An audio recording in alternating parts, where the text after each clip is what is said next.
And we'll stick with the theme of legendary women's water polo players. Our next inductee is Annika Dries. A little bit of a 2011, 2012 throwback song for us all to reminisce. Thank you so much for the Hall of Fame committee for this incredible, incredible honor. Standing here among the legends of USA water polo is a profoundly surreal experience, and very honored for my co-inductees today to be up here standing. When you reach a milestone like this, it's you go back, think about the beginning, and I was thinking back on this, reflecting, and when my journey began as a young junior lifeguard in Laguna Beach, I loved beach flags and doing running around the sand with my young all my friends at that time, and that really joyful competition has really carried me through my whole career.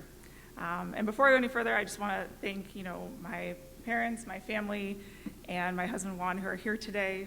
Thank you, for countless sacrifices you've made, and none of this happens without your unconditional support. So thank you so much. And there's so many different people who have shaped my journey and career. Going way back to my junior lifeguard experience, Chad Beeler group basically had this whole experience where he had all these people come into play, and my high school coach, Ethan D'Amato, who taught me fundamentals that would anchor my entire career, especially also the early pipeline opportunities I had with USA Water Polo.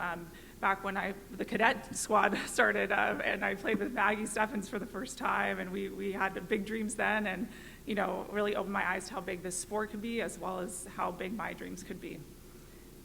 As a young athlete, I was endlessly inspired by women who paved the way: Karen Crawford, Ellen Estes, Heather Moody, Heather Petrie, Brenda Villa, and then to go and become their teammates was a dream come true.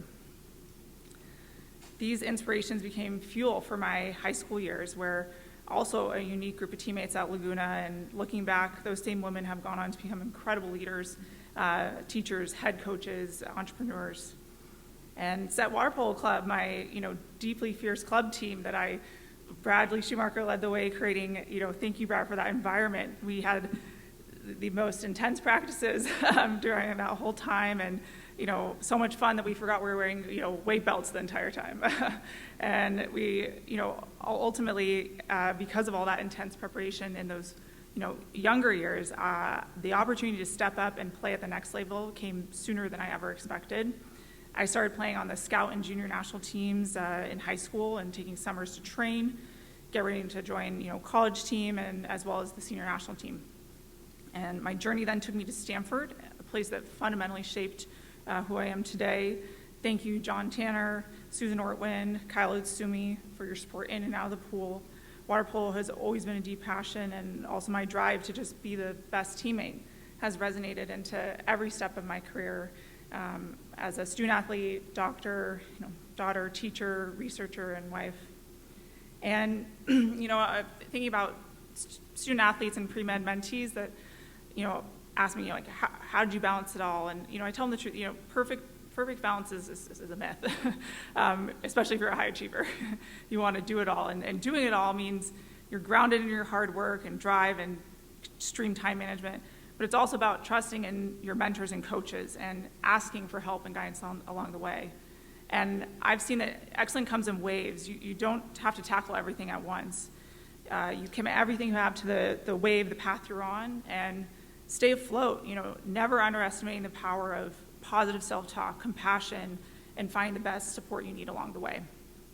And that athletic wave of my career, really, at its peak at the 2012 Olympic team years, I just want to express my utmost gratitude to our coaches, Adam Krikorian, Heather Moody, Dan Klatt, and thank you for your relentless dedication and for demanding the absolute best of us and guiding us with such clear vision, taking a very diverse group of women and turning us into a machine for many years. And of course, to our incredible support staff, Greg, of course, always here supporting us along the way, and managers behind the scene, just so we could focus on the game. And then, of course, my teammates, supporting and pushing each other, whether it be in the weight room across the world, anywhere in the water. We were truly like 13 different truths that came together and found one love, one circle, one team.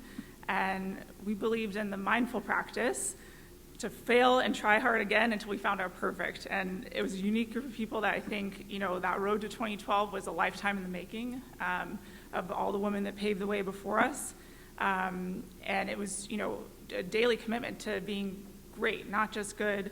Every single day spent in quiet and big moments, just forging a unbreakable chemistry that ultimately would define that historic year.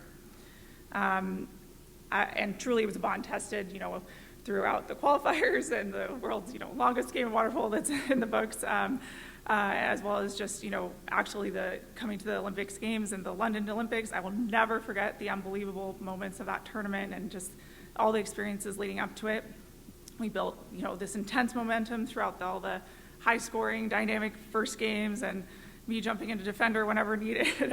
And then it was that impossibly tight, Australia game that I really think, that physical battle, we dug deeper than ever, and truly that shared consciousness and oneness proved we were ready for greatness. And, there's simply just this trust, enthusiasm, and work across that whole experience. And all of these phases, all these waves culminated in my teammates and me on that London podium. You just saw the footage there, and hand in hand, it was over 12 years in the making, longer. And we really climbed that podium together, listening to the anthem.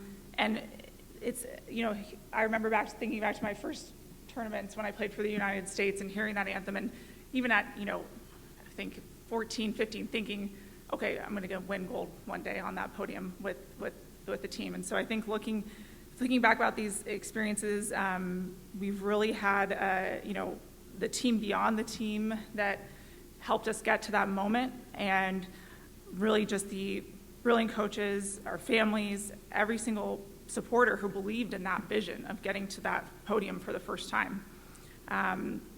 And I just really want to thank the village that kind of pushed us to the top there, and speak back to, the true connection of this sport, and really building this shared consciousness and love for the game, and really having that purpose. I mean, that is gold.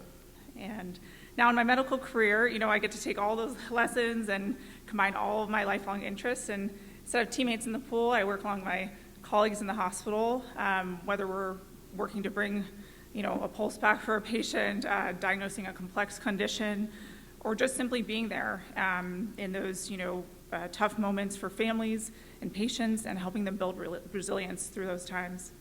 And my work now, excitingly, with clinical trials and, genetic diseases, rare diseases, and I get to collaborate with colleagues around the world, Italy, Netherlands, and really, get to be a part of that kind of collective global research, which is very exciting. And part of my work is to help better diagnose and screen athletes at risk for bad rhythms or sudden cardiac arrest, and I hope to carry that forward into my career and help protect athletes moving forward. And ultimately, all these things, all these skills, they really did have fundamentals in the pool and alongside my teammates. And so honored today. Thank you so much, USA Water Polo and the Hall of Fame Committee again, for this absolute incredible honor. Go USA.